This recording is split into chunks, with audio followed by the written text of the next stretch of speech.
ఒకరోజు కైలాసంలో పార్వతీదేవి శివుడిని చూసి, స్వామి, కష్టాల్లో ఉన్నవాళ్లను మీరు ఇంకా కష్టపెడతారు, సుఖాల్లో ఉన్నవాళ్లకు మాత్రం మరింత సుఖాలు ఇస్తారు, ఇది అన్యాయంలా మీకనిపించదా అని అడుగుతుంది. ఆ మాటలు విన్న శివుడు చిరునవ్వు నవ్వి, దేవి, నీ ప్రశ్నకు సమాధానం మాటల్లో చెప్పలేను. కొన్ని సత్యాలు మాటల్లో చెప్పలేం దేవి, అవి జీవితంలోనే అనుభవించి తెలుసుకోవాలి అని చెప్పి పార్వతీదేవిని భూలోకానికి తీసుకొని వస్తాడు. శివపార్వతులు ఇద్దరూ అలా నడుచుకుంటూ ఒక చిన్న గ్రామానికి చేరుకుంటారు. చాలాసేపు నడిచిన తర్వాత అలసిపోయిన పార్వతీదేవి, స్వామి, కొద్దిసేపు ఇక్కడే విశ్రాంతి తీసుకుందాం అని అంటుంది. ఆ మాటలు విన్న శివుడు, సరే, మనం ఇక్కడే విశ్రమిద్దాం. నేను వంటకు కావాల్సిన సామాన్లు తెచ్చి వస్తాను దేవి, నువ్వు వంట పోయికి కావలసిన 3 ఇటుకలు తీసుకురా అని పంపిస్తాడు. ఇటుకల కోసం వెతుకుతూ పార్వతీదేవి ఒక ఇంటి దగ్గరకు వెళ్తుంది. కాని ఆ ఇంటిని వదిలేసి పక్కనే ఉన్న పాడుబడిన ఇంటి గోడ నుంచి ఇటుకలను తీసుకుని శివుడి దగ్గరకు వస్తుంది. ఇటుకలను చేతుల్లో పట్టుకున్న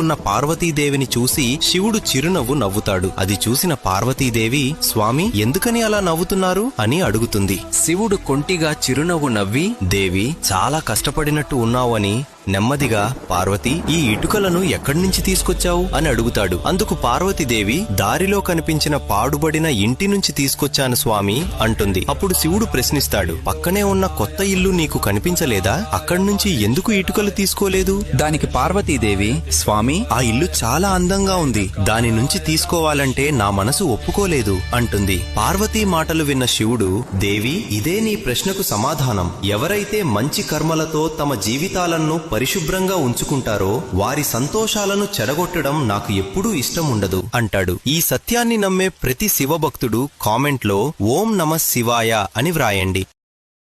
Download ShareChat.